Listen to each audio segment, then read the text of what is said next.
Hello and welcome back to our platform for investor education. In this topic, I want to talk to you about active investment styles. In many places on our site, we have preached the virtues of long-term investing, of buy, hold, and even forget. This is a passive style of investing. Let the power of compounding work for you, and so on. However, many investors of all stripes follow a style of active management, one of adjusting your portfolio as conditions in the firm, the market, or the economy might warrant. The obvious goal of adjusting portfolios is to generate better returns than simply by being passive. You may have heard this referred to as generating alpha in other contexts as well. This portfolio readjustment that constitutes most active investment styles could be infrequent, quarterly, semi-annually, to overweight or underweight some sectors in the portfolios, to adjust exposure to asset classes such as moving more into fixed income as you age. At some times, the readjustment might be to book partial profits on something that has run up a lot. At other times, it may be to accumulate securities that, in your analysis or judgment, seem to have become cheap. This readjustment is also visible on a daily basis in global financial markets, as many institutions trade around their core portfolio holdings, marginally adding, marginally subtracting, to take advantage of short-term events and the flow of news. Momentum is another very common active investment style. It means, in some sense, the same thing you've learned in high school physics. Momentum investors expect stocks that have generated high returns in the past, arising from good earnings or a similar positive catalyst. Momentum investors expect those high returns to continue in the future. In one sense, these momentum investors are chasing a trend when there is a trend in prices to chase. Obviously, you would think it works in both directions, wouldn't you? Cars gain momentum as they go downhill, don't they? So can the fortunes of companies, even if that has nothing to do with gravity. The opposite to momentum strategies is sometimes grandiosely termed contrarian, or the theory of contrarian opinion. Such investors believe that when the crowd of investors are overwhelmingly in favor of or against a particular investment, then it is time to do the opposite. For example, over-optimism could have driven the price of a stock to extremely high values, beyond perhaps what their future earnings can sustain, while excessive pessimism may push its price down to a level where it is beyond cheap. This does not apply just to individual stocks alone. It can extend to sectors of an economy, to an asset class, even to whole countries.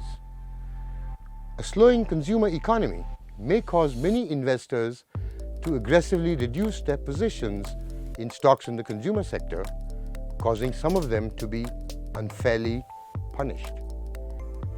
Growth and value styles. Pursuing growth stocks to put your money into is similar to the notion of momentum investing. There are many companies whose earnings are growing, but it's not necessary that every single one of them have momentum in the sense that their prices are moving upwards at a given time. There is risk to growth stocks in that the expected rate of increase in those earnings may never materialize. Likewise, stocks abandoned by the crowd may just sit around without much of a price movement.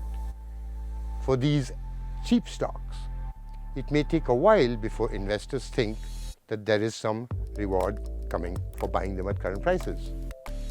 Whether growth or value, these styles are so popular amongst investors all over the globe that there are indexes that attempt to capture and even mimic them, as Figure 1 shows. From 2006 to 9, value investing has performed better than a growth investing style. From 2010 to 2015, it was the other way around. And that begs the question, can you be both growth and value? Investment advisory services such as Morningstar classify mutual funds into style categories from which people can select what kind of investor they want to be. There are balanced funds which invest in both bonds and stocks in different proportions. There are blended funds that offer a mix of growth and value.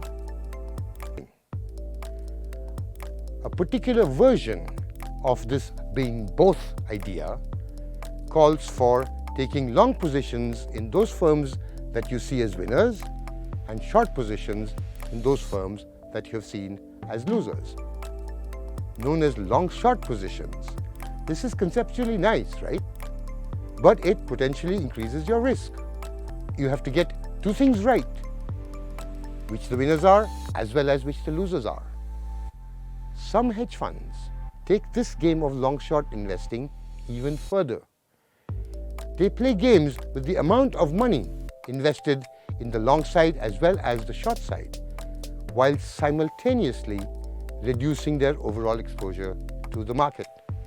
That's probably a very sophisticated strategy beyond the reach of most of us retail people. So let's put it all together now. Think more broadly about why some companies and some sectors fall into or out of favor. Social and cultural patterns, consumer patterns change. Technological innovations frequently alter the way we live life. Getting things delivered at home may reduce the footfalls at retail stores, but it increases employment opportunities for delivery people. Think Dunzo. The ATM may have caused fewer people to visit bank branches, but they have given rise to a job category called customer relationship managers. Airbnb may have negatively affected the hotel business, but it has also made travel more affordable. Companies start and fail, some die, others reinvent themselves.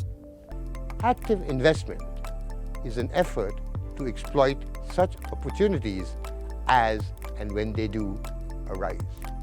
Finding what styles work for you and how you might actually drift from those styles. That's the obvious question you will ask, right? Which stocks are momentum? Which contrarian? Which growth? Which value? There are many ways, many definitions to figure out how this should be done, can be done.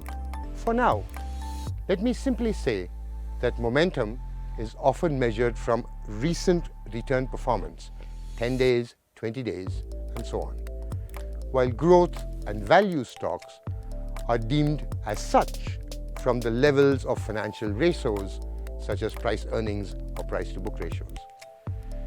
The superior or inferior performance of these different investment styles, growth value, for instance, changes over time. As Figure 2 shows you, growth and value has dominated at different times over the last few decades. Even at the stock level, what was once growth can later become value or vice versa. Yesterday's winners can become today's or tomorrow's losers.